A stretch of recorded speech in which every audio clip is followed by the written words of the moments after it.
Diretor Apoio Diagnóstico no Terapêutico Hospital Nacional Guido Valadares Hateten, Hospital Nacional Sedaukia Médico Vascular Horimonta Fistula.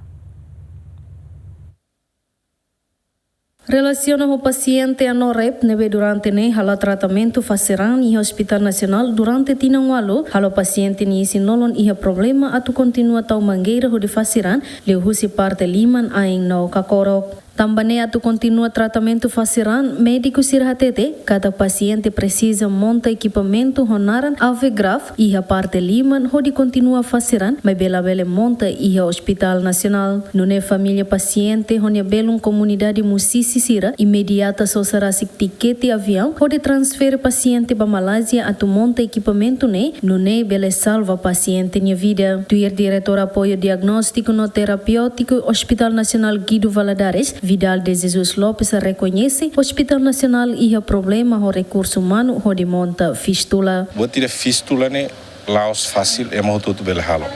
Foi na rau kita especialista ida ne duni, mas nia termina na ne nia fila banerai e la fila na mai Timor. Depois de feriado nia la fila na mai Timor honune especialista ne ita ANGV se buca para atu monta fistula ne. Problema é recursos humanos, los problema é equipamentos, né?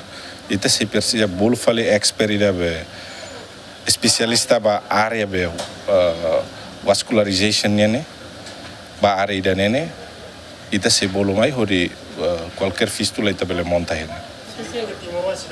Timor sida o que sei processo escola estudo ne laran. Tama botira saúde ne ida honi especialidade rasi. Laos ema ida hatene botu tutulai. Ida mais uma especialidade assim. Onde problema ida vascular né, ita se esforço para tempo barak bela solução. Atu né, maluk paciente ser nebe monta catéter transitório né, ita bela converte tia ba fistula. Atu né, monta fistula atu né, sirama hentu downde o de faceran. Recursos humanos, problema né recursos humanos. Agora Timoran foi na bahalo escola. Durante né ita depende ba recursos humanos dos estrangeiros.